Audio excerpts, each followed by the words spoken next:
Donc je disais ceci, mes frères et sœurs, selon Apocalypse chapitre 1, à partir du verset 7 et le verset 8, nous voyons que cette écriture-là concerne Jésus-Christ, qui montre qu'il est l'alpha et l'oméga. Il est le commencement et la fin. Il est le tout-puissant. Mes frères, comment Jésus peut être un simple individu qui soit le tout-puissant? Ce verset n'a rien à voir avec l'humanité de Jésus, mais ce verset est en rapport avec la divinité de Jésus-Christ. Et comme je vous l'ai dit au début, dans la Bible, il y a les deux natures. Il y a l'humanité de Jésus, c'est dans la Bible, mais il y a aussi la divinité suprême de notre Seigneur et Sauveur Jésus-Christ. Regardez dans le livre d'Apocalypse, chapitre 21, à partir du verset 6, il est écrit. Et il me dit, c'est fait, je suis l'alpha et l'oméga, le commencement et la fin. Prenons Apocalypse chapitre 22, à partir du verset 12 à 13.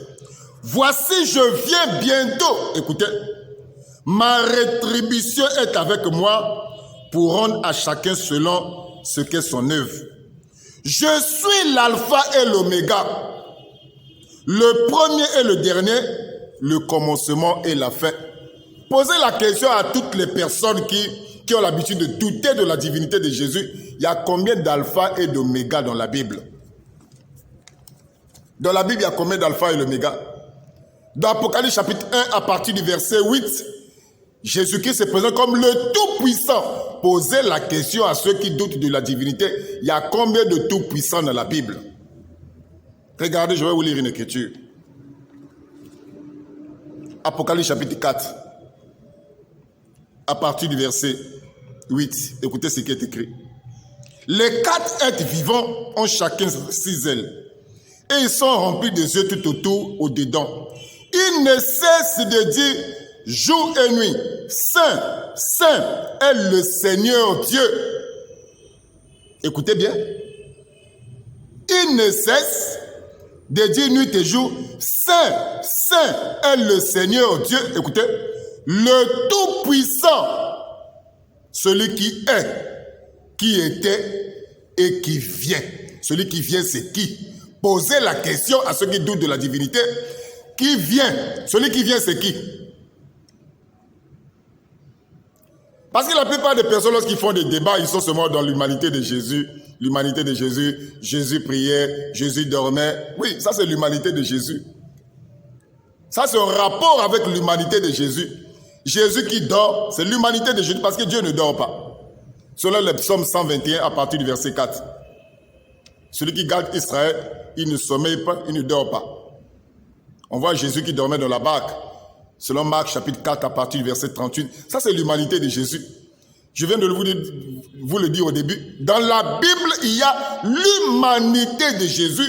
Et dans la Bible, il y a aussi la divinité suprême de notre Seigneur et Sauveur Jésus-Christ. Et moi, j'ai toujours l'habitude de dire ceci.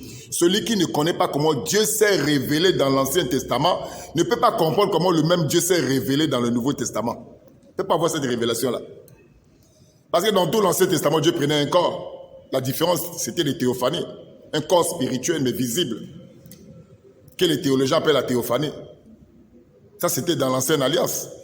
Mais dans la Nouvelle Alliance, il a pris un corps de chair. Et la Bible a été plus que claire.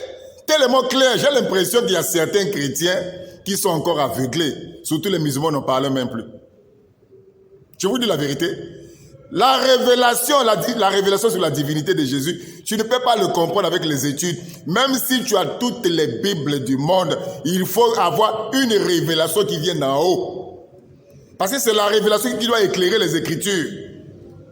Même si tu as des Bibles, les traductions, ce n'est pas mauvais, je ne suis pas contre ça. Mais si tu n'as pas la révélation, toutes ces Bibles-là ne seront qu'une lettre morte.